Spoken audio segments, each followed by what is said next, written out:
এতদিন ধরে কাটমানি ছিল আয়ের উৎস, আর এখন সরকার বদলের পর সেই কাটমানি ফেরত দিতে হচ্ছে বিভিন্ন জায়গায়, না হলে ডিম ছোড়া হবে, বাড়িতে ভাঙচুর হতে পারে।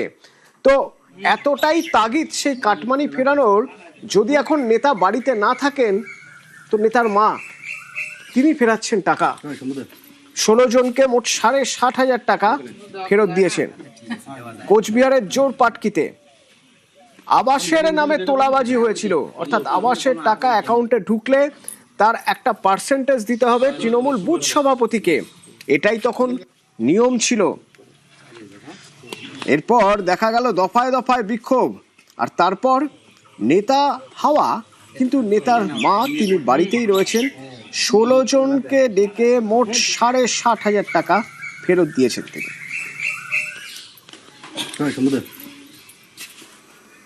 কিসের টাকা দিলেন? টাকা কে নিয়েছিলেন, আপনি না কেউ? না, আপনার ছেলে নিয়েছিল তো? কোথায় আছে এখন আপনার ছেলে? কাজে গেছে।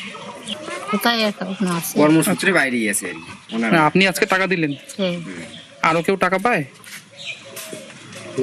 না, না? যারা পেত সবাইকে দিয়েছেন? দিয়েছে। কত টাকা দিলেন আজকে? 60,500।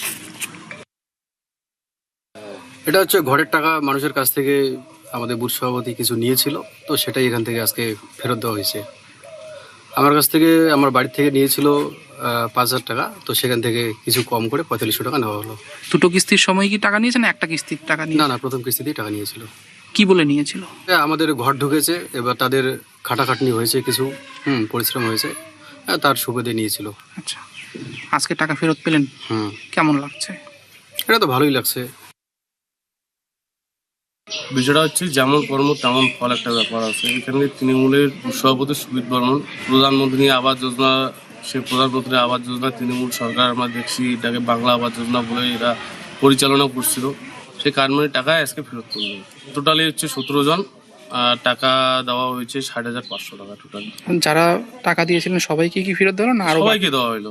আরো কেউ বাকি রয়েছেন? না, আমাদের কাছে এরকম কোনো খবর নেই।